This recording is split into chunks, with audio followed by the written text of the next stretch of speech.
Hello, my name is Diane. It's been a little while, so today I'm going to talk about all of the books that I read in the last 3 months. It's only 5 books. I read 2 books in January. I didn't finish any books in February, and I finished 3 books in March, and I'm currently reading like 7 books, which is far too many, but I've been reading. I just haven't been finishing things. I'm just kind of shuffling through a bunch of different books right now, and I need to just focus on one at a time and actually finish some of them. Anyway, I'm gonna talk about the books I finished in the order that I finished them. The first book I finished this year was Level Unknown by David Dalglish. This is a progression fantasy, which it's my first progression fantasy, so within that subgenre, I don't really have any frame of reference of how this holds up, but just on its own as my first experience with the subgenre, I really enjoyed it. It is a mix of sci-fi and fantasy. We have our main character who, the world that he lives within is sci-fi. He lives on a research station that his brother runs. They are exploring this planet that they think should become habitable by humans, but they arrive there and they find that there's nothing there, and while they're exploring this planet and trying to figure out if they can terraform it and make it livable, they find this artifact that suddenly appears, and they are studying that, and one day it gets activated, and our main character for some reason is the one who is connected to it, and he is brought into this other world, and in this other world it's very fantasy. So we switch between whether he's in his real world or in this other world. He's not quite sure where he is, if it's just a digital representation of something or if he's actually somewhere else. So within that world, it feels very old school RPG to me, the way that it's set up. I mean, obviously there's the leveling. He's gaining experience and skills as he explores this world and kind of figures out what's going on there and what his limits within the world are as a visitor and not someone who is generated by the world. He's not really sure if these are real people or what the consequences of the things that he does there is, but to him it doesn't seem real at all. This is just some weird digital representation of something. He doesn't really know what its purpose is or who created it, and that's what he's trying to figure out.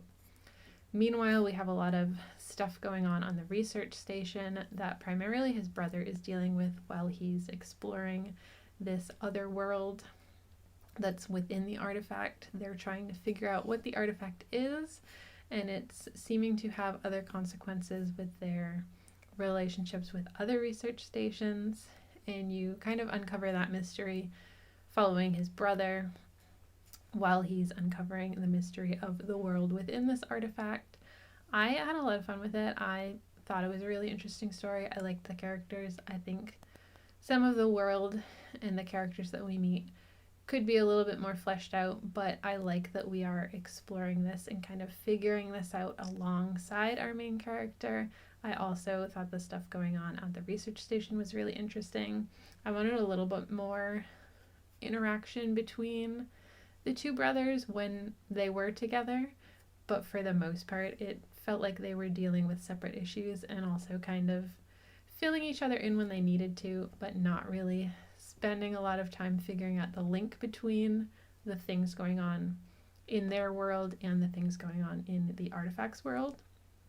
So I thought it would have been nice to see a little bit more interactions with them, but this is the start of a series, so there's still time for that to develop and things to get pieced together. I feel like for this first book it was a lot of establishing the world and his place in it and meeting the characters that become his companions within this world, and also setting up a lot of mystery in their real world. I had a lot of fun with this. Again, I don't know how this stacks up against other progression fantasies, but for my first one I thought it was really good. I really enjoyed the story. I really like David Dalglish's writing. I've read a few things by him at this point, and I just enjoy his writing, and I enjoyed the general premise of this and everything that was going on, and I'm excited to see where this series goes.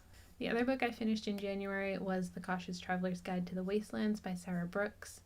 This follows a few different characters on this train that crosses the wastelands. I can't remember off the top of my head which countries it's supposed to be going between, but it goes from one country to another, and the land between is completely inhospitable and very dangerous to cross through, and they have managed to safely build this train track that goes from one point to the next while keeping the passengers and the crew of the train safe. However, on the last trip the train took, something happened, although nobody aboard remembers what happened. So it's very strange and mysterious. There's a lot of danger outside of them, and this story follows the first trip since whatever happened. And we follow some of the crew, some of the passengers. There's one girl who's only ever lived on the train. She was born on this train. I don't know, there's a lot of mystery surrounding who's who and what everyone's actual intentions are, why they're actually on the train, what's going to happen with the outside, because there is definitely danger that's increasing as they're crossing through the wasteland. And there's also this mystery of the company that has established all of this stuff. I don't know, it's very cool setup. I really liked the setting. I liked that it was on a train. I liked that we followed different characters who all have different motivations and roles and relationships with one another. But I also feel like the mystery itself wasn't that well established.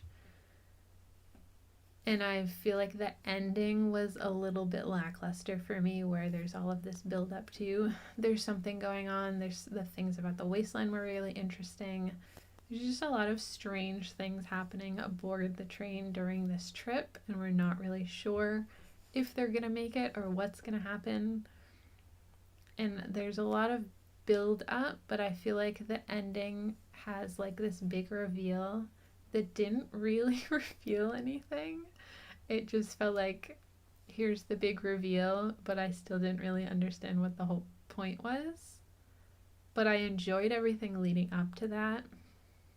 And that's something that I've been finding in books recently, where I'm enjoying the story, but then the ending just doesn't really deliver what I thought. It feels like a lot of lead up for not a lot of payoff. But I otherwise really enjoyed this book. I don't really like to have stories spell out everything for me, but I feel like this one was a little too ambiguous in the company and what was actually happening. I feel like the plot didn't resolve in a way that I found very satisfying. So I overall did like this, but I just didn't love it. Then in March, the first book I finished was Emily Wilde's Compendium of Lost Tales by Heather Fawcett. This is the third and final installment in the Emily Wilde trilogy. If you don't know the series, Emily Wilde follows Emily Wilde, and she is a researcher and a scholar. And in the first book, she is completing her Encyclopedia of Fairies, where she is documenting as much detail as she can about each of the different types of fairies that exist in her world. In the second book, she is creating a map of all of the doorways and portals that lead between the mortal and the Fae realms. And then in this third book, she's begins by researching the politics within the fairy court, because now that is where she finds herself, and she ends up falling into a lot of fairy tales and general stories of the Fae as she's trying to solve a problem as part of the Fae court and the politics there, where they're dealing with some sort of curse that they need to stop to save their kingdom. So at this point, Emily has been to the Fae realm multiple times, and this story is set up to be mostly in the Fae realm, although I found that it was pretty half and half. And I think that for me was the most disappointing thing about it, where I was really excited to spend more time in the Fae realm and have more interactions with the Fae and all of the tricky, curious things that tend to happen when she's interacting with them. But at this point, it's gotten very convenient and simple for Emily to travel in between her realm and the Fae realm. We do get to see more of the Fae realm. We do get a few new characters that I really liked. We meet Wendell's uncle, who is just perpetually bored, and I thought he was a really funny character. I actually really liked him. And we also meet Wendell's sister, who is just overly dramatic and emotional, and she seems kind of like a throwaway character, but she does have one moment later on in the story where she really pulls her weight and is like, wait, there's an obvious solution here. What are you doing? When Emily's dealing with something very emotional and overwhelming and she's not thinking logically like she normally does. And then this sister, who has otherwise been pretty useless, just kind of comes in and is like, wait, what are you doing? And we also get to catch up with a lot of the friends that Emily has made throughout the series and see what they're up to, whether they're contributing something to the main plot of this or not. And I also really liked seeing the gestures and the length that Wendell goes to make sure that Emily feels at home and safe within the Fae realm, because he knows how strange and overwhelming it can be to mortals. So overall, I really enjoyed the series. I thought this was a good conclusion, and it does feel very conclusive. I feel like a lot of things that happened throughout the series get tied up within this one. Then I finished The Sword Unbound by Gareth Hanrahan. This is the sequel to The Sword Defiant, and I love this series. I'm having so much fun reading it. It has so many fantasy elements that I personally really love to see, and I also just really like the way that it's written. If you're not familiar, this primarily follows our main character Alf, who was one of the 9 heroes that saved everyone from the evil Lord Bone, and we pick up with him years after that has happened. They are all kind of grown apart doing different things, but he still has this very deep bond with all of them where he trusts them more than anyone else, and he still thinks very highly of them and still thinks of all of them as being the good guys and being the heroes. And he finds out that something bad is coming and he needs to get the whole group of 9 back together, or the ones that are still around, and prepare for whatever's coming. And as he finds out what's actually going on, catching up with each of them, trying to convince them to help him and to get back together and be the heroes again, he finds out that some of them are doing some shady things now, that the threat that is coming makes the heroes and the villains much less clear than they were the first time around. Before, it seemed very clear. They were the good guys, Lord Bone was the bad guy. They needed to defeat him and save everyone, and now it's not as easy as that. He's not quite sure which side he's supposed to be on, and his loyalties are very divided as he's trying to figure out who his friends are and if they're still the heroes. And I really like that conflict within him of figuring out if his friends are still the heroes, if he's still the hero, and also what the course forward is, because he doesn't really have someone to just tell him, look, Elf, this is what's right and this is what we need to do, and then he can just do it. He's not the leader of the group by any means. He has no interest in being the leader, but he is very set on doing the right thing and being the good guy and hopefully saving everyone, not really for the sake of being a hero, just because that's what's right and he wants to do what's right. He just doesn't know what the right thing is anymore. He also has been entrusted with Lord Bone's talking evil sword, and I really love their dynamic. The sword is definitely a character in its own right. It has a personality and motivations and is kind of forced to work with Alf, but when it doesn't agree with Alf and what he's doing, can definitely hinder his progress, and I really love that dynamic as well. In the second book, we get even more of that. Things get even more complicated as we uncover some things about the past that are a bit difficult for Alf to deal with. Tensions within this world really are building, and we have the different sides of this conflict where Alf is still sort of in the middle. There's a lot of history in this world. There's a lot of different groups of people. There's a lot of complicated relationships between all of the characters, and there are a lot of characters. I really like this series. I have so much fun reading it. I'm really excited to see what happens in the third and final book, and I'm really not sure what's going to happen in the third book, which I also find that very exciting, that it doesn't feel very predictable. I'm not really sure where it's going to go, and I don't know that any of the characters are really safe at this point, which I kind of love and hate. I like that. I don't really know if the heroes are gonna make it to the end of this story, which is kind of unnerving because I really want them to. I feel like whenever I'm really rooting for a character, something terrible happens to them. So whenever I'm loving a character, I'm like, no, don't get attached because they might not be there in the next one. And I hate that because I want the characters I love to make it to the end, but I also love that because anything could happen to anyone. And I like that it's unpredictable without being unreasonable about it. Highly recommend this series. Definitely excited to read the third book. And the last book that I finished is At the Bottom of the Garden by Camilla Bruce. This is a horror book following a woman who is a terrible person. She's obsessed with diamonds, and she has some bodies buried at the bottom of her garden. And she becomes the guardian of her two young nieces. I think they're 9 and 14. And she, as their only living relative, agrees to take them in, mostly because they have a trust. Her brother was pretty well off and has left them basically an allowance where they only have access to so much money every month to help pay for their living expenses and their schooling, and they'll get the rest of their money once they're 18. So the only way for her to gain access to their funds is to take care of them until they're of age.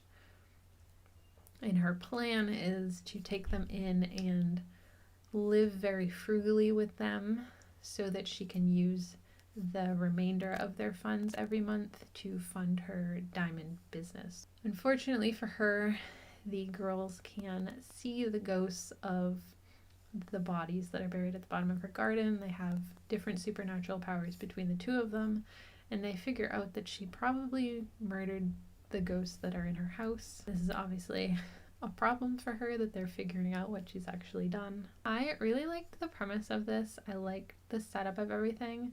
I feel like the aunt was a little too evil. Like, her obsession with diamonds felt kind of goofy to me.